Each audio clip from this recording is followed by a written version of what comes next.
In this video, you'll learn how to create this clever effect using geometry nodes.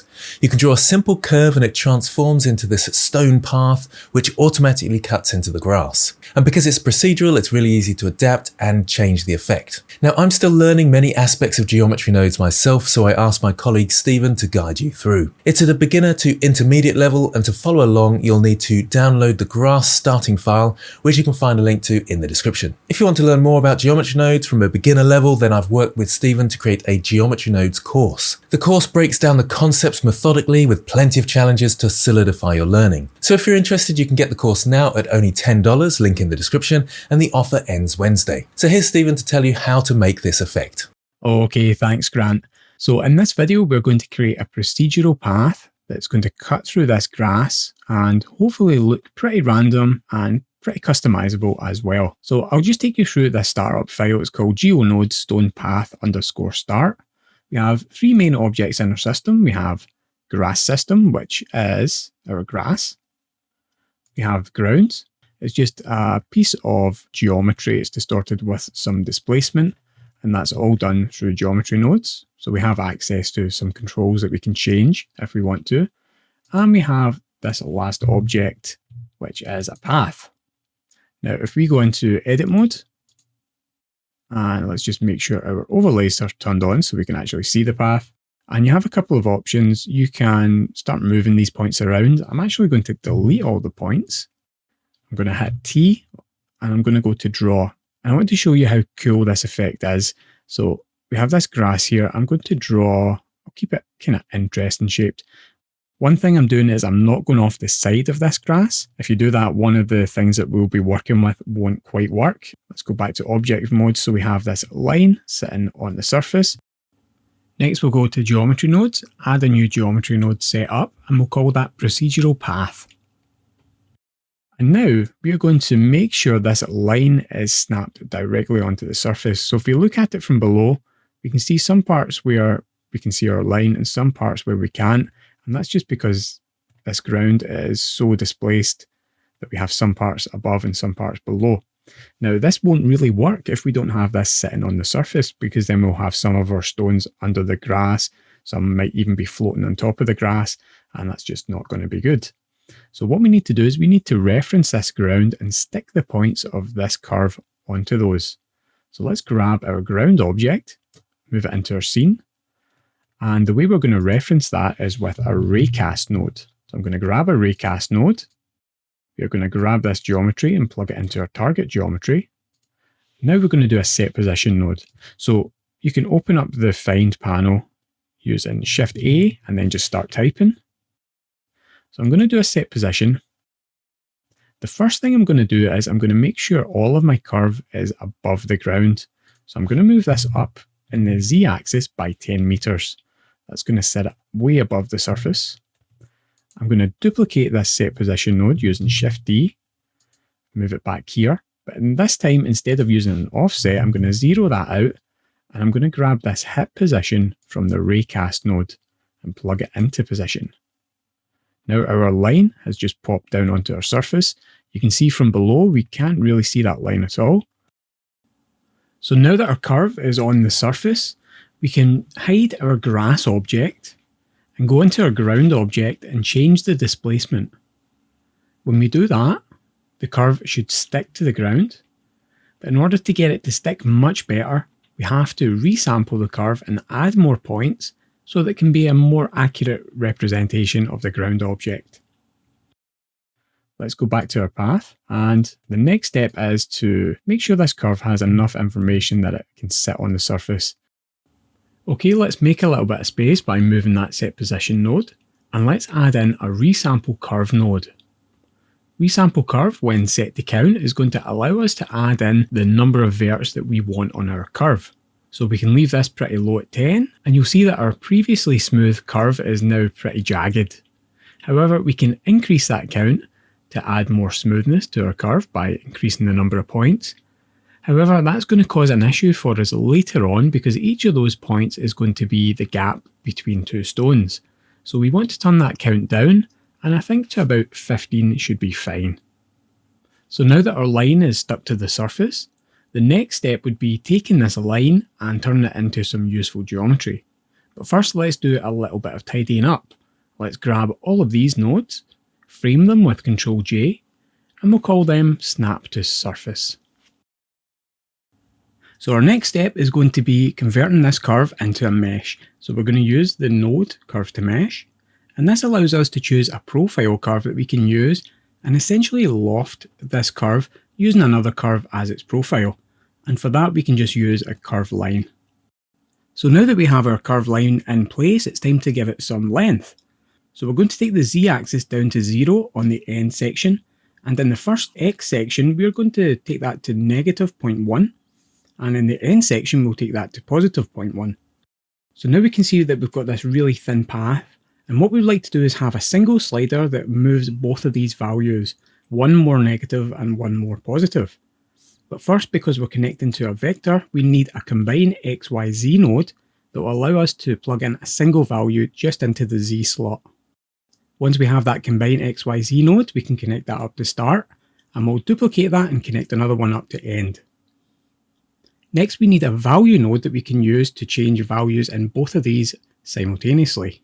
Because the value going into start it has to be negative, we now need a math node that we can change to multiply and multiply by -1 to invert our value. Now we have a single slider that can change the width of our path from the centre outwards. Okay, let's move some of these nodes out the way a little bit. We'll keep the value set at 1. Now what I want to do is add an additional node in called the Set Curve Tilt node. This will allow us to tilt the axis of the curve if we need to. So for example, if I put in 90, I'm going to get something that's going to look a little bit more like a brick wall than a path. But if you happen to add the surface onto your curve and it's sitting at an angle, you'll be able to use the Set Curve Tilt node to flatten it back out. One thing I do want to do is I'm just going to go into overlays and face orientation.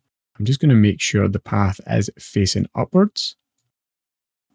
Now if we turn on our wireframe overlays and look at this from the top view, you can see just how highly subdivided the ground plane is. So let's hide that in the outliner, and now let's look at the topology we've got for our path so far.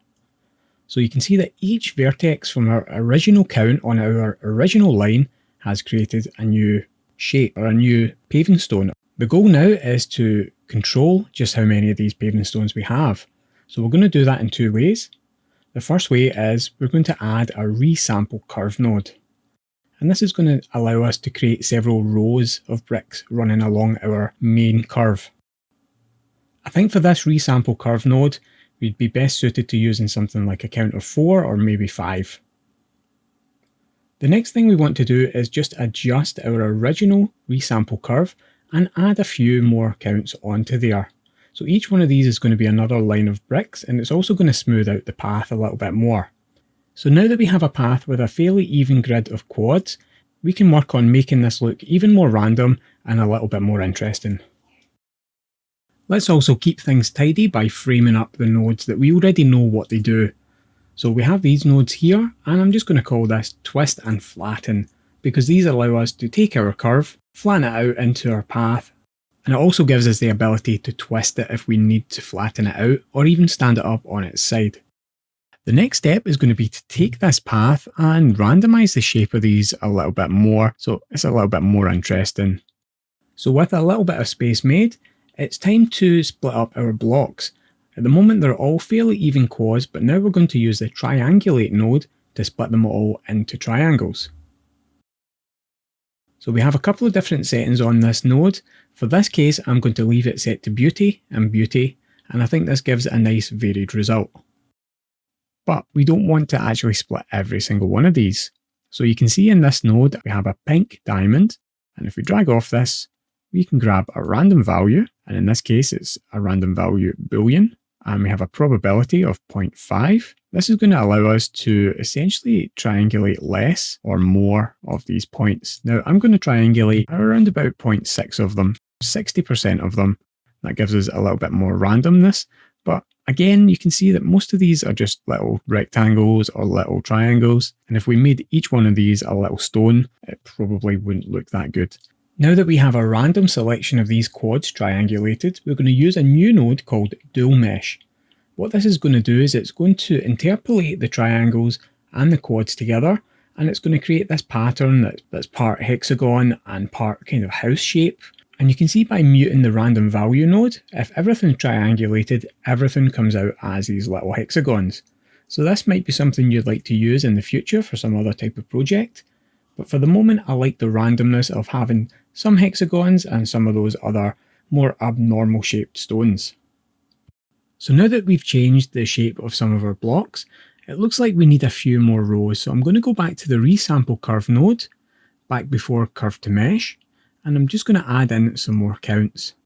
I can also go back over to our value node and increase the width of the path. This means our blocks won't be quite so elongated. I think a value of about 1.5 here looks okay. And I'm going to go back also and just unmute this random value node so we get our random shapes back. And if you want to change the seed, you can change that and get different random patterns and just go with one that you like the look of. Now that we have our random pattern just the way we want, it's time to add even more variety by randomly deleting some of these paving stones. So we'll grab a delete geometry node, and then we'll duplicate this random value node, which is already set to Boolean, and plug this into the selection of our delete geometry. Now we just have to change this over to face, change the probability, and we can decide how many blocks we want to remove. Once we know how many we want to remove, we can then change the seed to get a different pattern, and we just again go with one that we like the look of. Finally, let's select all of these nodes and we'll put them in a frame with Ctrl J, rename them with F2, and we'll call this random shapes.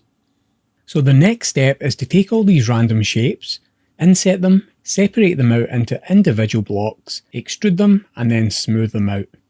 So the first step here is to inset. Unfortunately, Blender and Geometry nodes at present doesn't have an inset node, so we have to create our own. First, we're going to choose an extrude mesh node, and we'll drop this down on the noodle. We're going to take the offset to 0, so there's no extrude, but we will be creating additional faces. We can then take a scale elements node and scale down those elements. Now with no selection selected, we can just scale this to 0 or scale it up and down as we wish. But if we use the top selection from the extrude mesh node, we will only scale down the new top face. Now remember, we have an offset of 0. If we increase that, you can see what the extrude mesh actually does. It extrudes up all of these faces. With top in our selection, if we scale this down, you can see that only the top face is actually scaling. That's exactly what we want to have happen. But we don't want an offset and extrude, so we'll take this back to 0. Now our scale elements tool works essentially like an inset. Now we can randomize this further by taking our scale value and plugging in another random node. And we'll take this scale to a minimum of 0.9 and a maximum of 0.95 and plug this into scale. Now we get a little bit of additional variation in the width of the gaps between our blocks. So now that we've scaled our elements, what do we want to do? Well, at this point we want to separate out the blocks from the gaps. So we're going to separate geometry. We're going to drop this on. We're going to change from point to face. And we need a selection. Luckily for us, we already have access to this top face selection. So we'll plug this in here. And immediately you can see all our gaps have disappeared. Now we'll need those gaps later. So we do have this inverted selection that if we plug this in instead, gives us just the gaps. But we'll forget about the gaps for now. They'll come into play a little bit later. And now all we have here are a whole bunch of single flat objects. Now that we've completed the process of separating these out, let's grab all these nodes and once again just put them in a frame and give them a name. Let's call this split gaps. The next step is to take our separated shapes and add some thickness. So we'll grab an extrude mesh. We'll try a value of around about 0.1, and that's not enough, so let's try 0.2. And then let's add some more variation. Let's drag off a random value node, and we'll change the minimum to 0.15 and the maximum to 0.25. This gives us a little bit of variation of height. Now let's look at the underside of this. Our extrude mesh node has extruded the mesh out, but it's left an empty space at the bottom of all these blocks. So what we can do is we can take the geometry output from the previous node and join that in. So we'll add a join geometry node, and then we'll grab a redirect and we'll drag that across to join geometry. Now if we go to our viewport overlays and look at face orientation, you can see all those faces are flipped the wrong way. So now all we need to do is add in a flip faces node. Finally, we can add a merge by distance node. And now you can see the number of verts after the join geometry node are much higher than after the merge by distance node. So we're going to next add in a set position node. But before we work with that, let's just frame up these other nodes. We'll frame that using Ctrl J and we'll rename with F2 and call that thickness. So the reason we have this new set position node is we want to add some random tilt to the top of our cobbles. And we only want to affect that top face, so we can grab the top selection from the extrude mesh node and plug that into selection. Next we need to change just the Z value, and as before we're going to drag off a combine XYZ node so that we can plug in directly to the Z channel. We'll drag off another node from that, and in this case we want a random value, but we're going to use a noise texture using the factor output. This is going to randomly move up and down all our verts based on a noise texture. Let's make a little bit more space, and first of all we're going to add in a math node. So all the values coming out of our noise texture are between 0 and 1. We want to subtract a value of 0.5 from those values, so all our values are now in between negative 0.5 and positive 0.5. This will give us verts moving up as well as verts moving down. Now to add a little bit more control in here, let's grab a vector math node and we'll set this to scale. This is going to give us a control to determine the amount of displacement on these tilts. So if we take this value all the way down to say 0.3, we get a much more subtle tilt on our cobbles. Next, let's just grab all these nodes, we'll frame them with Ctrl J and rename with F2 and call this random tilt.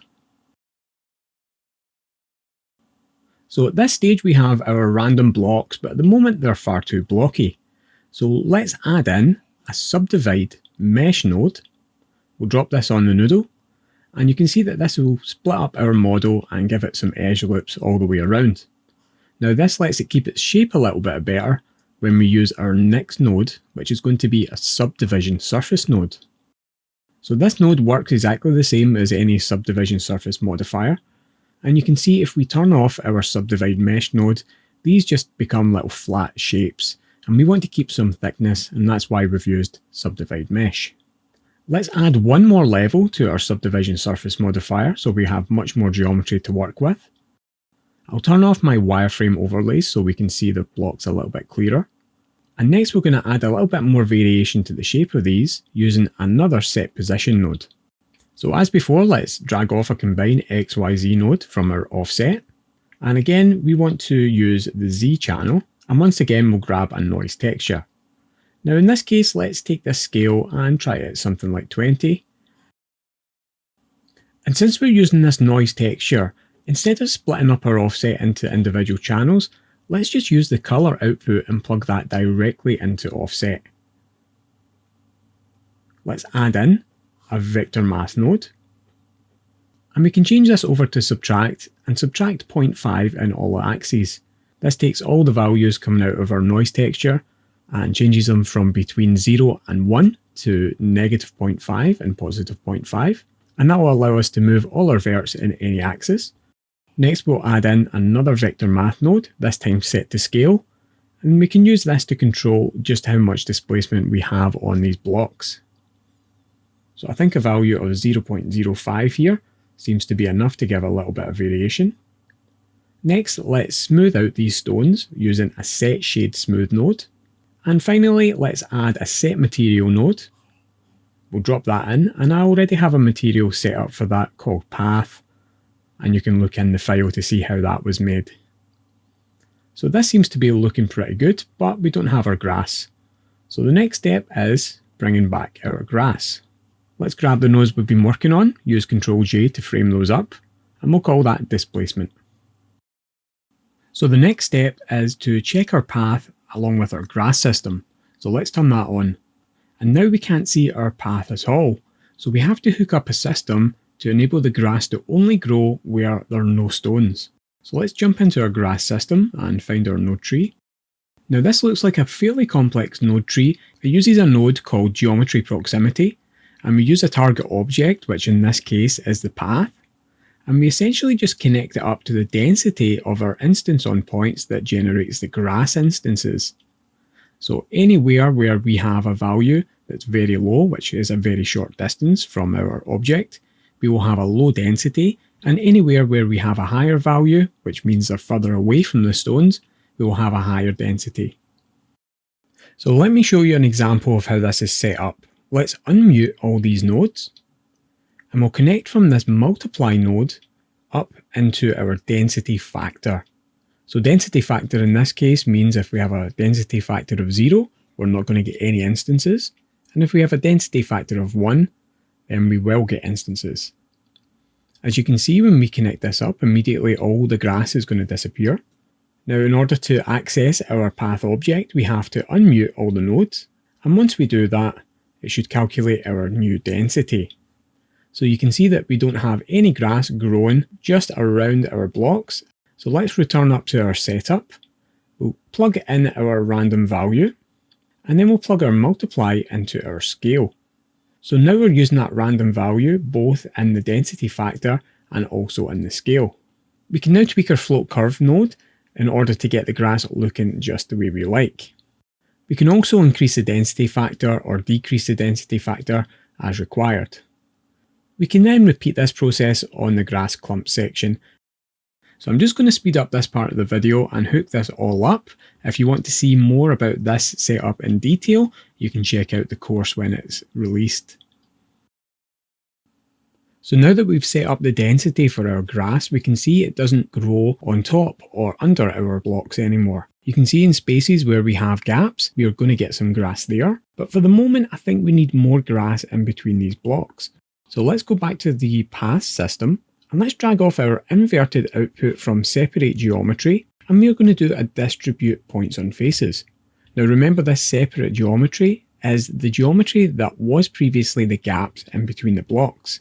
We can then use an instance on points, and then we'll drag in our grass clump collection, separate the children, reset the children, hook that up to instance and also pick instance.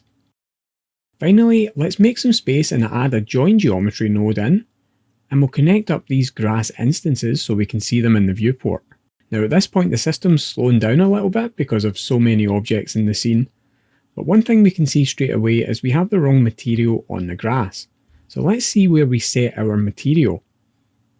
So we actually want to set this material before join geometry, and that way the grass isn't affected. Let's drop that down on the noodle, and our bricks return to normal, and we also get our grass colour. Now let's go back down to this section, and let's drag off our scale and add a random value node. In this case, we'll change it to a float because we only need one single value. We'll choose a minimum of 0.1 and a maximum of 0.3 to see if that gives us a good size. We'll hook up our value to our scale node, and when that updates, we can see our grass is actually a little bit too small. So let's go back and we'll tweak our values. We'll go from a minimum of 0.2 up to a maximum of 0.5. That seems to be the right size, but we need much more, so we'll increase the density up to 50. That's looking a lot better. Let's jump into our camera view and do a quick render. So our render's looking pretty good. There are a couple of things I'm spotting though. If we zoom into this particular position, we can actually see that some of the blocks seem to be floating a little bit above the surface. So in order to fix that, let's go back into geometry nodes. And right after our final set position, we're just going to duplicate that set position, and we're just going to change the z value to -0.1. That will just move down all our blocks, and this will help embed our blocks into the ground a little bit better. We'll still have the grass in between them, we'll still have the density factor working the way it should, and this should give a much better result. So there you have it, a fully procedural path that can be used on any curve. You can even draw your own curve directly onto your surface. It also doesn't matter if your surface is displaced, because the node works in such a way that the surface is always going to be referenced before the curve is finalised. That means none of your blocks are going to be embedded too deep in the ground or floating above the surface. You can also tweak things like the material, the shape of the blocks. You can add many more nodes and modifiers. You can create a much better texture, and you could even do more work on the grass. For example, maybe you could have the grass very close to the path being much shorter, and the grass a little bit further away suddenly getting a lot taller, as if maybe that's an overgrown area. There are really a lot of flexible options for this type of tool, and hopefully by watching this tutorial you got an idea of some of the amazing things that you can do in geometry nodes. So I really hope I see you actually taking the full course, where we go through a lot of this in a lot more detail. Bye for now. Thanks, Stephen, for this knowledgeable and insightful tutorial. If you have any questions for Stephen or myself, then do comment below.